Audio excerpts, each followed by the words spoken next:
Today we're going to do a variation of MeatChurch's Texas chili. Never done it before, so we'll see how this goes.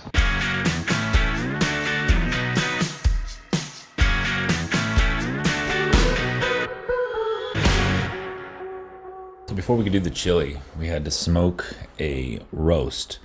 And to do this, I seasoned it with a Jack Daniel's beef rub because that's what I had on hand. I got this roast. It's pretty small. I got this from Hy-Vee.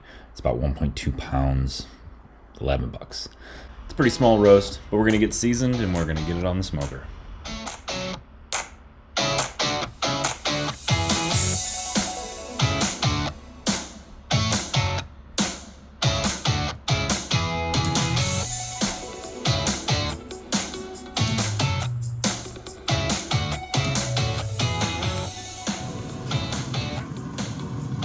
All right, so this has been on here for about 4 hours. We're looking for 155 or right around. Nailed it. So we're gonna wrap this guy in foil. We're gonna let it rest for a couple of hours, and then it's actually gonna go in the fridge overnight. We're back, morning 2. So on the left here, we have about a pound of breakfast sausage, and on the right, we're cooking up 2 pounds of ground beef. This would be the meaty base of the chili, which is in addition to the pound of roast beef we smoked earlier. Next, we're gonna saute up our onions and garlic. So to do this, we chopped up a couple of medium-sized onions, and then I'm adding a can of chipotle peppers and adobo sauce, along with a couple spoonfuls of minced garlic. Along with this is chili garlic sauce. I add this to a lot of different recipes, but this is something new we're trying today.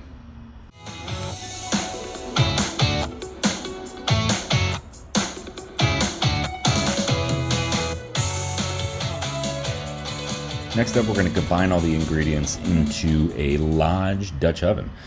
So this is a 5.5 quart Dutch oven. I would actually recommend getting the larger one if you don't own one already, just for this batch of chili is enormous. We're going to start by adding the ground beef and then follow it up with the sausage.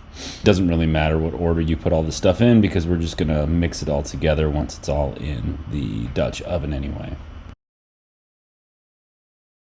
Once we got all the meats in the pot, we're going to add a couple cans of Hunt's crushed tomatoes, along with a single can of diced tomatoes. This is where my recipe is another deviation from the MeatChurch's recipe.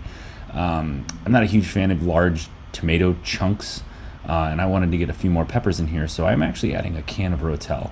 I think that this is diced up a little bit nicer, and on top of that, I think it just adds a little bit of extra flavor. So next we're going to add our veggie mix that we just sauteed, and then we're going to mix this all around. And this is where you can see why I recommend the larger Dutch oven. This one's already pretty full and we still have an ingredient left to add. Next up, we're going to slice up the roast that we smoked and then refrigerated overnight. This is a little tougher than I thought that it would have been after smoking for 4 hours, but that doesn't matter. Once it simmers all day in the chili, this will be nice and tender.